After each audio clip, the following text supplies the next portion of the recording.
Police મહાનિરીક્ષક Shri સરહદી range Shri Chirag Kordia સાહેબ દ્વારા વારંવાર NDPS ને લગતા કેસોની સૂચના કરવામાં આવે છે। તે અંતર્ગત પશ્ચિમ કચ્છ જિલ્લાના પોલીસ અધિક્ષક શ્રી રિસ્પેક્ટેડ વિકાસ સુંડા સાહેબ દ્વારા કોમ્બિંગનું આયોજન કરવામાં આવેલ હતું। તે કોમ્બિંગ માટે ગઈકાલ રાત્રિએ તારીખ 23/7ના રોજ ભુજ શહેર A ડિવિઝન, ભુજ શહેર B ડિવિઝન, પશ્ચિમ કચ્છ જિલ્લાની લોકલ ક્રાઇમ બ્રાન્ચ તથા સ્પેશિયલ ઓપરેશન ગ્રુપ આ 4 ટીમો દ્વારા કોમ્બિંગનું આયોજન કરવામાં આવેલ હતા। આ 4 ટીમો જ્યારે કોમ્બિંગમાં હતા તે દરમિયાન જનતા ઘર પાસે એક નીલકંઠ ગેસ્ટ હાઉસ આવેલ છે। તે દરમિયાન હોટલ અને ઢાબાના ચેકિંગ તથા વ્હીકલ ચેકિંગ શરૂ હતા। તે દરમિયાન આ ગેસ્ટ હાઉસમાં 2 શંકાસ્પદ ઈસમો જેમની તપાસ કરતા તેમના કબજામાંથી માદક પદાર્થ હેરોઇન જે 96.5 કિલોગ્રામ જેટલું તથા તેની મૂળ કિંમત 19,30,000 જેટલી જણાઈ આવેલ છે।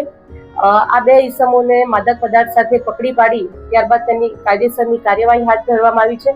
પ્રાથમિક પૂછપરછ દરમિયાન એવું જાણવામાં આવેલ છે કે આ બંને ઈસમો મૂળ પંજાબના તથા બંને ઈસમોના નામ પ્રથમ આરોપી રામજશ ઉર્ફે રમેશ પ્રતાપરામ ગોદારા જેની ઉંમર 25 વર્ષ જેટલી છે જે મૂળ રાજસ્થાનના છે તથા હરપ્રીતસિંહ બલવિંદરસિંહ જેની ઉંમર 42 વર્ષ કે જેઓ ફિરોઝપુર પંજાબના છે।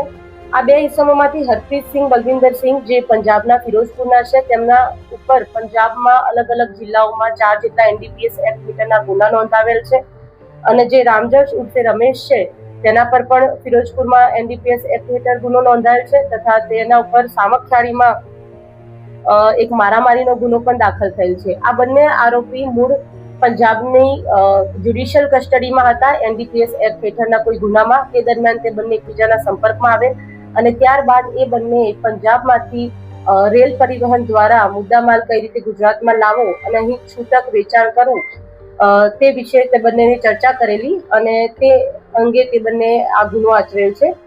આ બંને આરોપી વિરુદ્ધ હાલ ભુજ શહેર A ડિવિઝન પોલીસ સ્ટેશન ખાતે ગુનો નોંધાયેલ છે જે NDPS એક્ટ હેઠળ દાખલ થયેલ છે। આ સિવાય પશ્ચિમ કચ્છ જિલ્લા પોલીસ દ્વારા છેલ્લા 3 મહિનામાં NDPS એક્ટ હેઠળ અનેક ગુનાઓ નોંધવામાં આવેલ છે જેની સંખ્યા કુલ 24 જેટલા ગુનાઓ જેમાં 25 જેટલા આરોપીઓની અત્યાર સુધી ધરપકડ કરવામાં આવેલ છે અને જેની કિંમત આપણે જોઈએ તો આશરે 30 કરોડ જેટલો મુદ્દામાલ પશ્ચિમ કચ્છ જિલ્લા પોલીસ દ્વારા લાસ્ટ 3 મંથ્સમાં પકડવામાં આવે છે। એ સિવાય વારંવાર SP સર તથા રિસ્પેક્ટેડ IT સર દ્વારા સૂચનાઓ આપવામાં આવે છે।